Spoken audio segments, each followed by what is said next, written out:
Então, existem essas classificações e a cena do crime vai variar de acordo com cada direcionamento desse e com cada tipo de personalidade dessa. Por exemplo, se a gente pega aí, quem é que tem doença mental? O visionário, os outros não têm. É outra coisa que a gente precisa entender, a diferença entre doença mental e um transtorno, por exemplo. Na doença mental, ou todas as tuas funções, ou algumas das tuas funções são prejudicadas. Por exemplo, memória, cognição, percepção. Já no transtorno, as funções estão preservadas. Então, por exemplo, um psicopata, ele não tem nenhum problema de memória, nem de cognição. Alguns têm um QI alto, é outro mito que a gente precisa também tirar, não são todos, não é um pré-requisito, né? Mas alguns, como as funções são preservadas, têm um QI até mais alto do que a média das pessoas, né?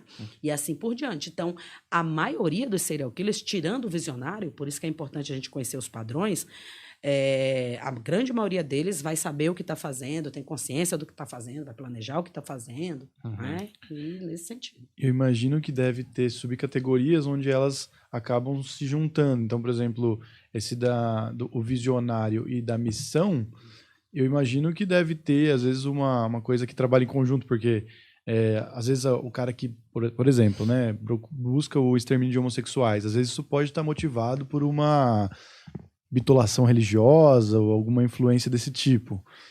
Sim, mas as ações são bem definidas. Por exemplo, uma outra classificação que o FBI faz, que essa é mais conhecida da maioria das pessoas, é a questão do organizado e desorganizado. Por exemplo, o visionário tende a ser desorganizado e o missão tende a ser organizado. Por exemplo, o Thiago, o serial killer de Goiânia, ele tinha 4 tênis iguais só para cometer os crimes. Ele tinha uma pastinha onde ele guardava as reportagens, os recortes de jornais, né, que saíam pela sequência dos crimes, pela ordem. Então, ele era um cara extremamente metódico.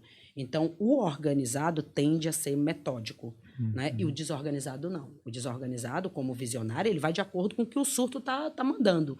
Então, a cena do crime de um visionário tende a ser uma cena do crime totalmente maluca, com marca de sangue e tudo mais. Já o organizado, não. Tende a ser uma cena limpa.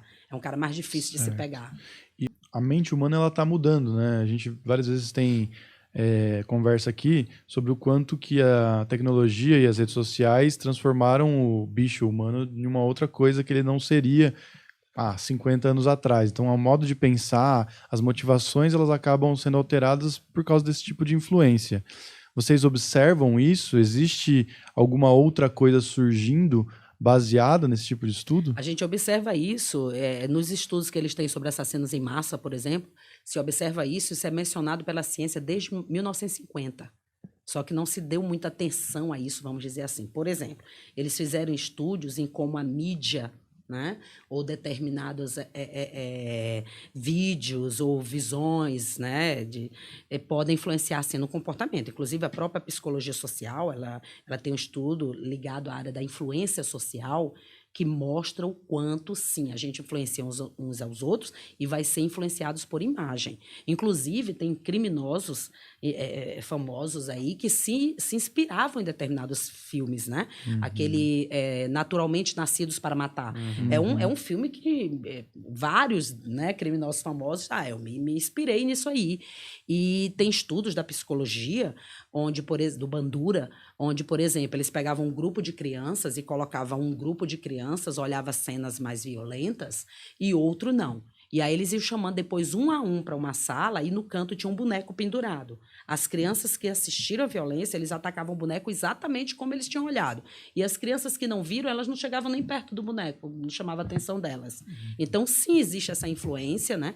O nosso comportamento ele é moldado, né? A gente vai aprendendo. Por exemplo, coisas simples. Se você tem um bebê ou uma criança, às vezes você está com a criança na mesa e você, de repente, faz isso no nariz e a criança faz igual.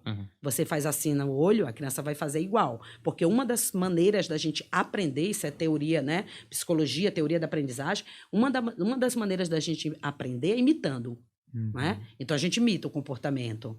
Né? Então, se um pai tem um determinado comportamento, ele diz, mas não faça dessa maneira, já era, porque uma das maneiras de aprender é imitar. né? Então, sim, nós imitamos em tudo, dentro, inclusive, do contexto de crime, né? E agora, com esse acesso às imagens, não é que o mecanismo mudou, o mecanismo não mudou, é o mesmo. Só que se tem mais acesso a determinadas imagens, né? E, claro, as sociedades vão mudando aí, né? Quando a gente estuda as sociedades, né? A maneira como a gente se relaciona hoje, né? A questão da internet e tudo mais, lógico que fica mais acessível, né? Essa influência, essas imagens, e sim, vai influenciar no nosso comportamento, desde criança. Claro que, no caso da criança, adolescente, aí é mais forte, né? Como diz o teórico, me dê 10 crianças e eu faço delas o que quiser. Porque a criança ainda está formando a sua personalidade, né? Aprendendo, né? Com esses contextos, né? Então, a gente tem que ter cuidado. É perigoso. Tá piorando. Tá piorando.